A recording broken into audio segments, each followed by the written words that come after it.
the early stats used to say that women made less than men. And when I dug into the data as a young professional, I thought, why is that? There's all these rules around that. It shouldn't really be the case. But one of the reasons that the data showed was that women didn't ask. GovCon has a language of its own. Acronyms, compliance, contracting, and when you're new, it can feel a little bit like alphabet soup. And let's be real, no one hands you a decoder ring. We're your hosts, Ziadeh and Camille Tuutti, and we're here to get real about how people actually break in, level up, and lead in government contracting. Because not everyone grows up dreaming about government contracts. Some people take unexpected paths, following curiosity, purpose, or a challenge that changes everything. Just like our next guest, Heidi Kobylski, who started out as a psychology major working in transitional housing for women in Baltimore. Fast forward to today, she's the U.S. federal civilian leader at Microsoft, guiding agencies through AI and cloud transformation. Along the way, she earned her MBA at night while working full-time and raising twins, one with special needs, a moment that reshaped how she leads and what she values most. Heidi joins us to talk about taking risks, finding your voice, and playing the long game. Let's get into it. Hello, everyone, and welcome back to Rookies to Rockstars, a short, sharp series where we ask bold, smart people one thing. What do you know now that you wish someone had told you at the start? So, Heidi, I took a peek at your LinkedIn, of course, before our conversation today, and I understand that you've been with Microsoft for over 15 years, starting as a major account manager for its commercial enterprise before making your way to the federal side of the business. But before that, I noticed that you were with Verizon, working in state and local for several years. But I interestingly saw that your undergrad was in psychology and German. So what drew you to pursuing a career in business, and how did you break into that world? In college, I was convinced that I was going to be a psychologist in undergrad.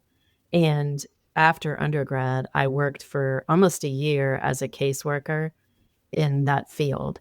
And what I found was that I actually worked for My Sister's Place Lodge, which is transitional housing unit in Baltimore City for mentally unwell women who also suffered from addiction. And so in order to be in this program, they had to agree to be clean and on their prescribed medication for health wellness. And it was difficult work. It didn't pay well at all. I think my salary was $18,000 a year. Wow. And it was very emotionally draining because you would do a lot of work to get particularly women who came in that program through some sort of domestic violence, and the amount of work and energy we would put in to get them on their feet and headed towards independence and their own career and their ability to support themselves.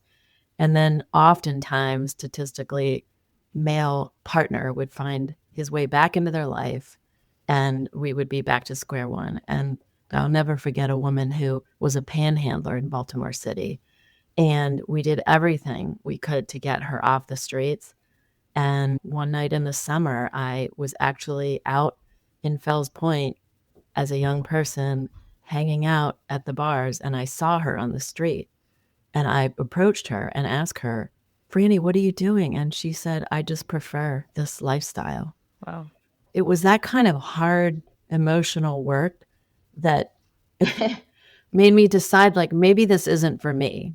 I come from a family of people who are from the typical corporate business world, a number of people in my family who were in sales, even though I never thought I would do sales because I always thought I don't want to do what they do. I want to do something else. I decided to give it a try. And so my first sales job actually at a retail front selling wireless phone plans.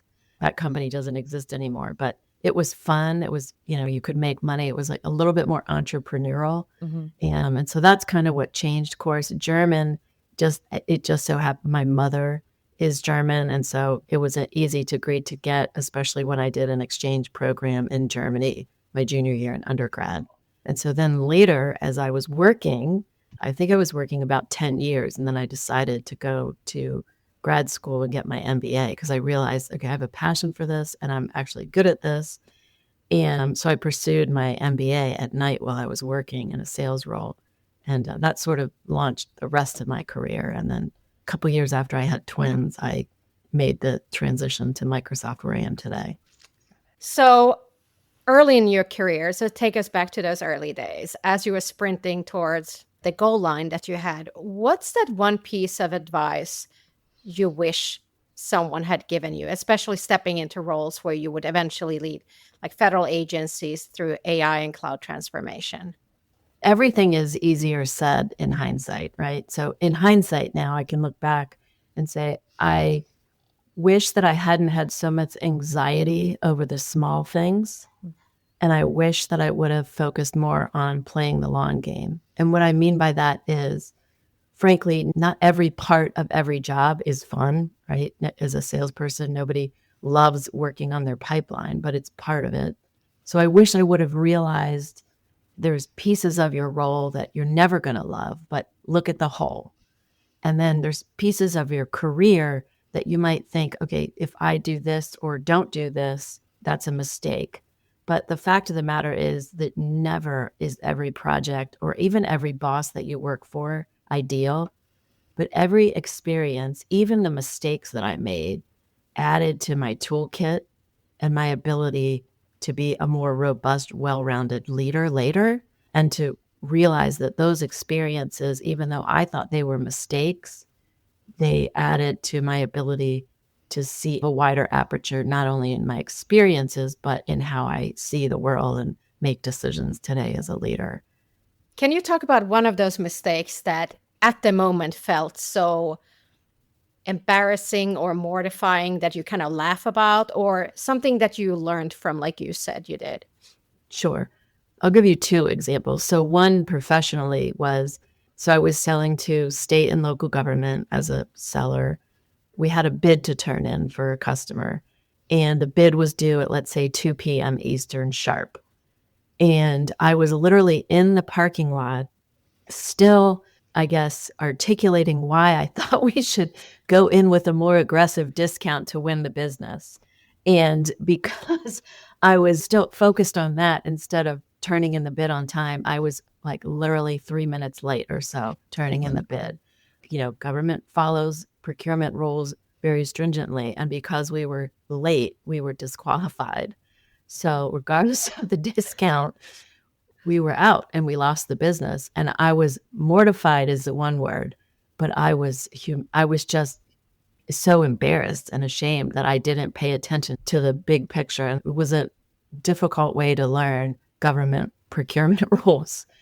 And now I can look back on it and laugh that sometimes when you think you're doing the right thing, you're sacrificing one thing and the unintended consequence of something else. So it was a tough, valuable lesson. And then in my personal life, one of the things I really struggled with was I was at Microsoft for about 8 years or so before I decided to take a leap into my first leadership role at Microsoft. I had been in leadership roles prior to Microsoft, but I was very focused on being in a role where I could be present and with my kids a lot. And so I sort of wanted to be in roles where I could control my calendar as much as possible. And I still thought, here I'm this great mom and I'm there for my kids. And I can't really go into a leadership role because my boys, need me. I need to be there. And I can laugh now, but the hint that it was time for me to maybe focus on my career and move on, I was going into my son's room. I think my boys were about 8. And my one son has cerebral palsy and a lot of special needs. But I went into his room, got on the carpet to play with him. And he said, "Mom, can you leave now?" And it's funny now, but that's when I realized, like, okay, maybe ironic as that seems, I realized, like, okay, now I can expand my wings because these guys are getting to the point where they don't need mom as much. And so I can laugh at it now, but I remember that was a distinct moment that it was time for me to take on more in my career. Maybe the boys didn't need me as much as I thought. The universe will eventually tell you, right?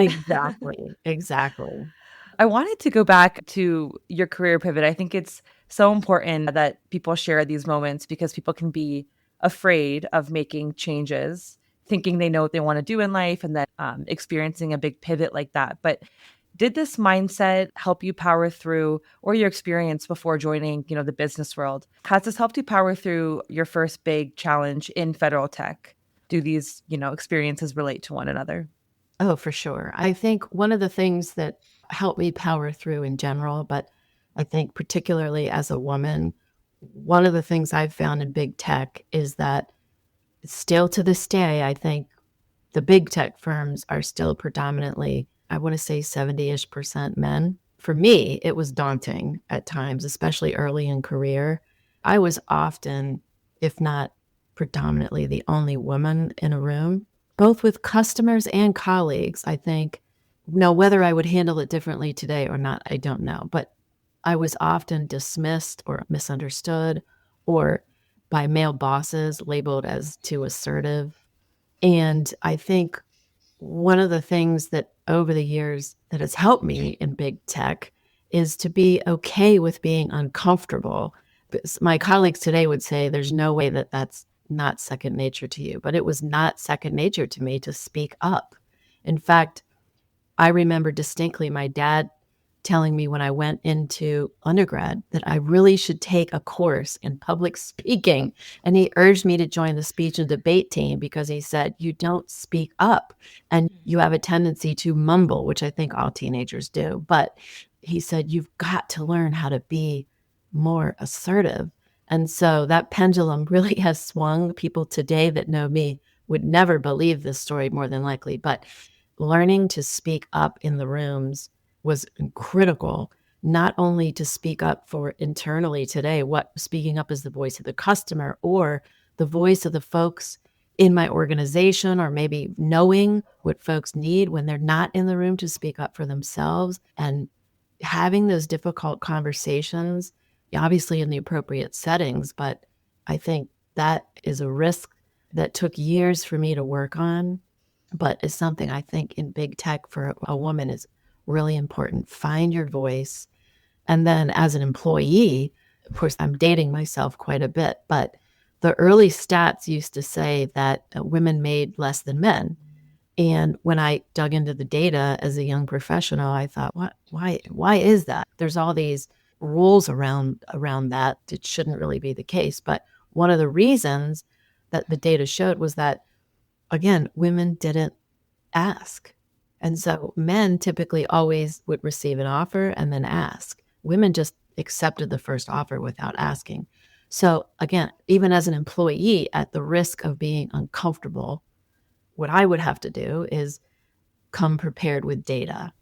And then I would support why I should have a counter offer. And nowadays you can get that kind of data, but even then you could go to salary.com and you could find job-related data to support and at least give me some confidence. So I would use data to give me confidence.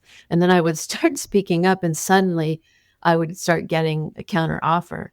And I would argue today it's second nature to speak up, both for the company, right? When we're negotiating something maybe internally and we need something for a customer, or, negotiating with a customer and speaking up for what I know is going to be some unintended consequence later that we should surface now. And then also for myself. And I think using that skill as an employee to negotiate for what I deserve over the years. And now I tell young professionals, always speak up for what you deserve. You've worked too hard to just take the first offer without asking. I mean, the worst anyone can say is, no, we can't do more than that. Yeah. My dad used to say, you can't get more than a no.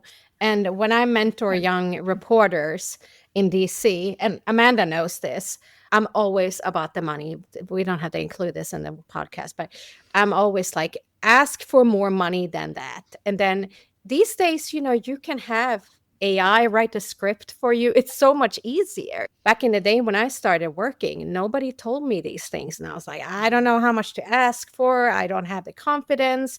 And then being a woman in being a tech journalist in DC was not always the easiest. But I think it's like you build the confidence, and I love that you're paying it forward and teaching the next generation on how to overcome those hurdles, because pay is important.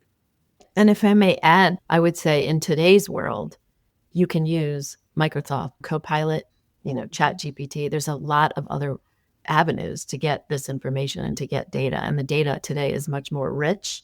And if you use like an agentic tool like Researcher, which is a part of Copilot, there's so much data that you can get at your fingertips with a couple of questions and prompts and be armed with a whole host of reasons that support what you're asking for, so that even if they say no the first time, again, you can still counter and say, well, the data shows this or that. And it makes it less affronting to people, and data can help a lot, especially for folks who are introverts. And you can always do it in writing. You don't have to do it on video, in person, over the phone. What do you think is that one risk you took, that one leap that you took that turned out to be a game changer for you? Well, a personal story for me is that I was at Verizon and my twins were 2 years old. I think one of the things, today as I look back, we don't make any decisions in our life without taking into consideration the whole family. But for me, it was taking that leap and going to Microsoft, even though I spent quite a number of years in the telecom sector. And so I had put a lot of blood, sweat, and tears into my telecom career. But at about 2 years old, when my son was diagnosed with cerebral palsy, a colleague who was already at Microsoft that I work with at Verizon shared that the company does a lot for families of folks who have special needs kids. And so I looked into it and I made this leap of faith to come to Microsoft, even though at the time, this was pre-cloud. So at the time I knew nothing about software. I didn't even know what was included in the Microsoft Office suite of products. And I would be walking into customer meetings saying, well, what's included again? And so that was a huge leap of faith for me. I remember early on in the first year at Microsoft, how intimidating I felt to be around all of these folks who are technically brilliant, who came from a lot of Ivy League schools. I didn't. I went to Towson University for undergrad. I basically paid my way through half that out of my own pocket and then paid the rest later after grad with help from my parents. But I just felt like inadequate. And so I would say that was a huge leap of faith, which really, obviously, I've been at Microsoft for 15 years. And I think proving to myself that I could do it and to take that risk when, frankly, I was pretty scared to death about, to me, that was switching careers. I'm still in tech. At that time, telecom and software were completely different planets, in my mind, at least. And obviously today, those worlds have come together with cloud, but, just taking that risk and knowing that I didn't have all the answers and there was a lot I didn't know, that was probably the most game-changing thing for me, because what I learned over time was, oh, wow, I didn't need to check 8 of the 10 boxes to apply for that job or to do well. I could bring other skills to the role and work with other people who had the technical acumen that I didn't have, and we could work together to support and bring a good team to a customer. So how has your definition of success then changed? I notice that you often share the wins that you and your team have with federal customers, sharing federal milestones, innovative achievements stemming from federal partnerships, ways in which your team were able to help customers leverage tech to be more efficient and effective. Has your definition of success evolved in terms of what you're able to provide customers or in terms of your personal life? So I think for me, success early on was a lot about proving myself to bosses, to the company, to my family and friends. And as my career has endured, it's really becoming about passing it on. And so once I saw that I could do that, I would say that I've started to, and I think also what happens is as you get more senior in your career, you start to think about, what you want to leave behind. And so I'll touch on that because I spent most of my career in the commercial sector. And then about 10 years ago, I chose to take a role in Microsoft's federal sector. It was more a decision about upward mobility opportunities in the DC metro area were much more predominant in federal than in the commercial sector. But when I came to federal, I sort of poo-pooed oh, I don't know if I'm cut out for this. I like to do edgy deals and I like to do the bleeding edge technology with customers. I'm not sure that sort of would lend itself to working with the federal government, and also I knew nothing about federal procurement, how things worked, to get things done, how contracting worked. So I had a lot to learn. Again, I've been at Microsoft for a few years, and here I'm stepping into a role where I have a whole lot to learn. And again, I'm surrounded by people who had spent their careers supporting the federal customer. And what really has changed my mind is I've never worked in an industry or a sector that is more mission focused. And to me, that has defined what I think of as success. And so I fell in love with, as cheeky as this might sound, fell in love with the work that the federal government does, the mission of the federal government. And Michael Lewis, who is an author I love, just wrote a book called Who is Government that shares a myriad of stories of government workers. Again, these are people who spend their careers working on things to make humanity, our lives, our country, natural resources, our globe a better place to live. And so it's very easy to get attached to that.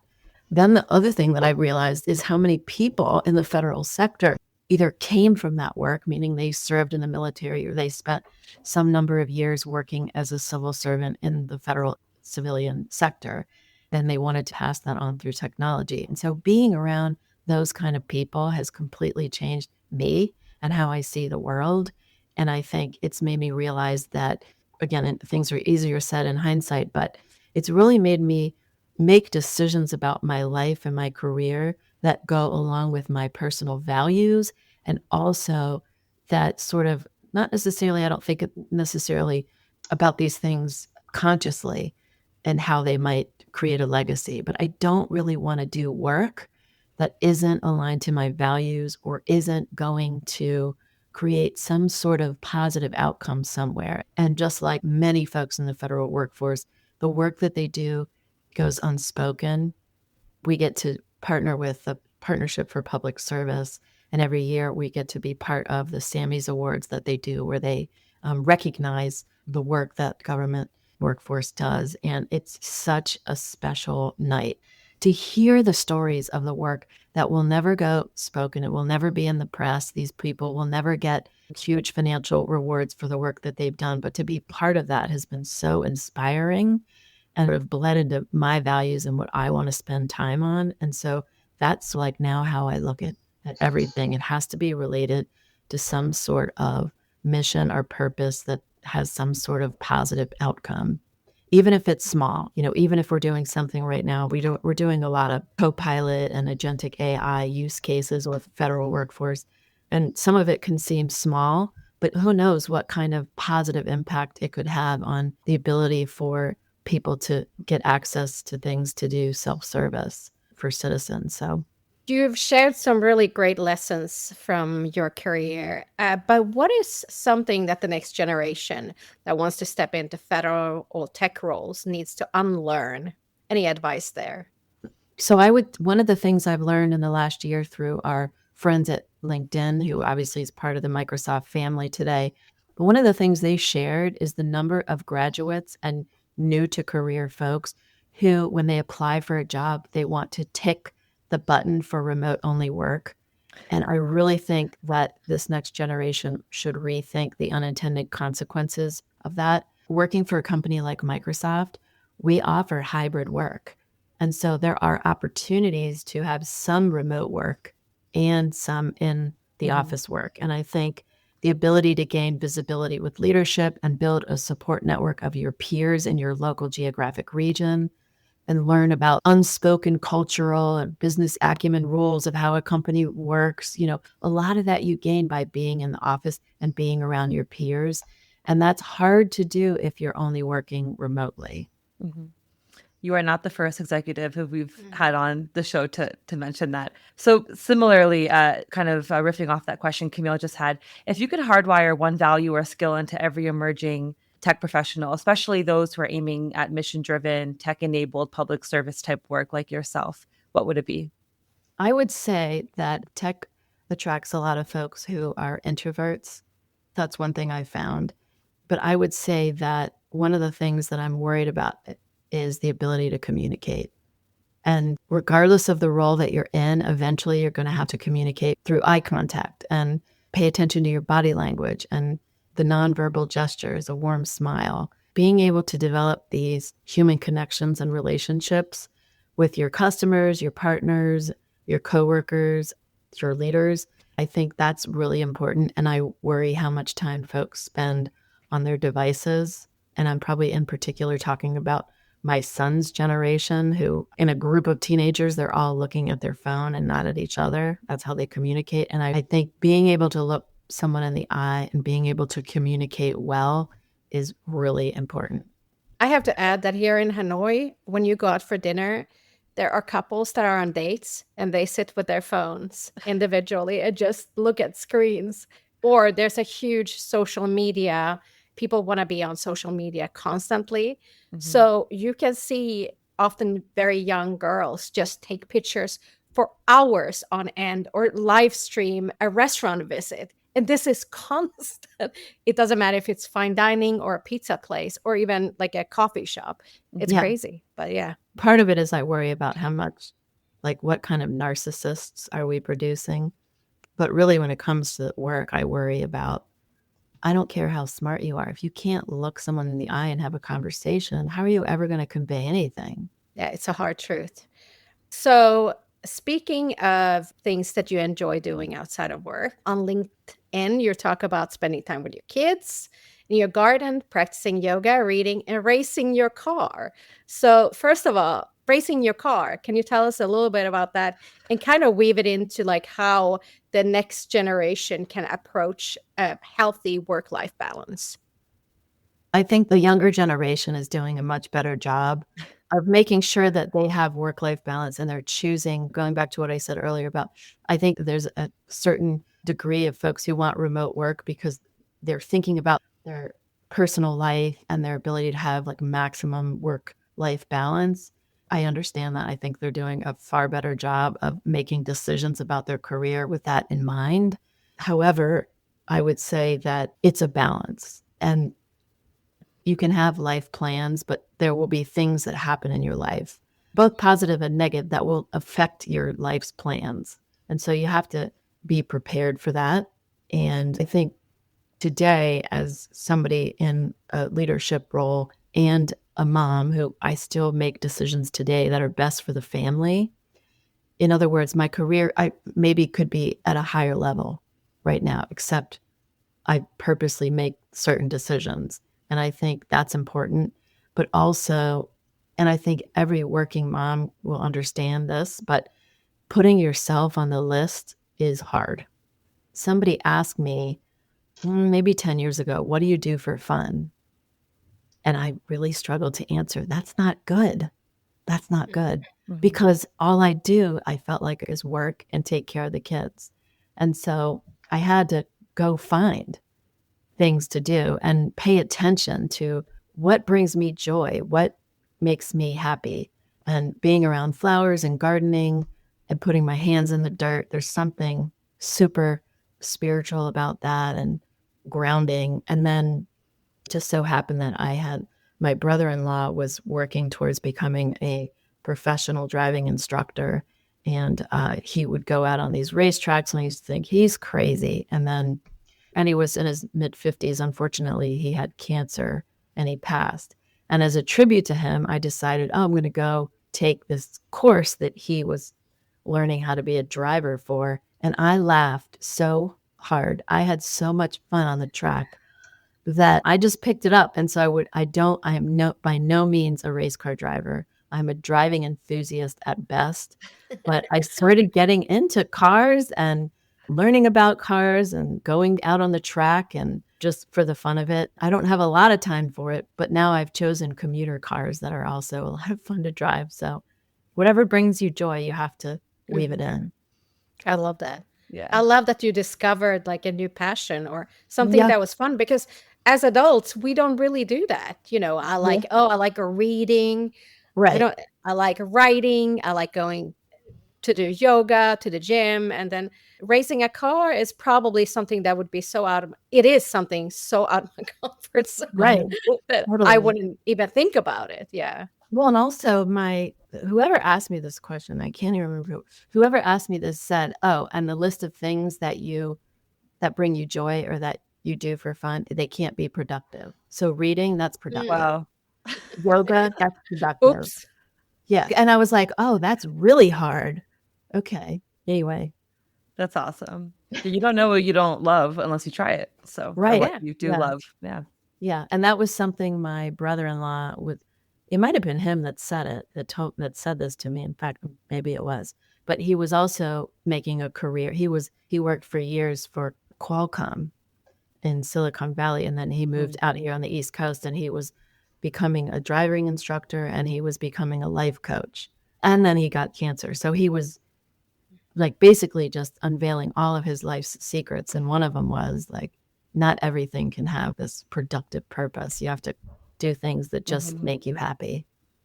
I think that's hard, when you're a woman with kids and a family and you're making everybody else productive. Not much else to think about. Well, Heidi, we've covered everything from risk-taking to rethinking success. But before we wrap, we always ask one little fun, quirky question. If you could give any federal agency its own AI-powered superhero, what would their superpower be and which agency would get it?